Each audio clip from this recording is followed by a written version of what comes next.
Hello, for today's assignment, I did the case study on Trey Daughtry. Trey is a second grade student who has an emotional disability. He loves being active, he likes kickball, he likes climbing trees, he loves math.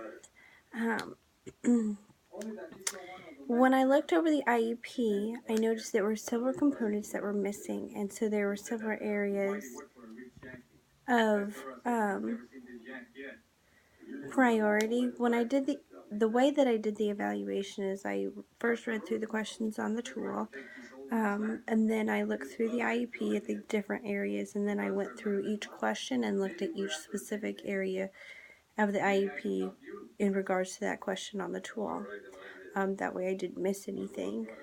So I had already reviewed, knew where the information was, and then could go back and answer the specific questions on the tool. The priority areas in the IEP would be that there's no parental concerns, there's no PLAF, there's no sign-in page, so we don't know who attended the IEP. There are no appropriate goals. The disability area is emotional disturbance, and the IEP goal is for writing legibility. And furthermore, the goal was measurable. He has an emotional disability. There were no social emotional learning goals. BIP was not attached to the IEP. And there was some educational placement areas of concern where Trey was supposed to be out in the regular education environment 100% of the time, but then on the Ed Services page, he was supposed to be receiving behavioral specialist support in the resource classroom, so that doesn't add up. Also, as far as the accommodations and modifications are concerned, they said that he would receive a token economy across the board.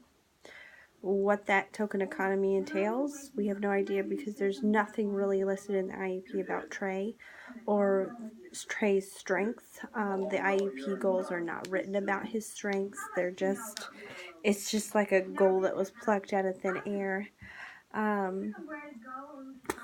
As far as explain the plan, the plan for improvement, it almost needs to be rewritten because it is missing so many areas. I would remove the IEP goal for handwriting because it doesn't match up with any of Trey's needs. There's no present levels, so we need to start there. Also, it needs a sign-in page. We need to know who attended the meeting. And definitely add more than one goal. If he qualifies for an individualized education program, you can't make much of a program of one goal. We don't know anything about Trey, so the IEP needs to reflect Trey and read like a story. We need to get parental involvement. We need to document their concerns and how we're addressing their concerns within the IEP. If he has a BIP, it needs to be attached along with data. And we need to fix the educational placement. It's messed up, so you can't say that he's going to be in the regular education environment 100% of the time and then offer all of the supports within a resource classroom. It doesn't add up, so we need to fix that and make it all align. If I was going to use this tool professionally, I would use it in the same way that I used it with this, to highlight things that were done well. And to also make sure that we're going through or meeting all the legal requirements of an IEP, but not just the legal requirements. We're meeting all the requirements of the student.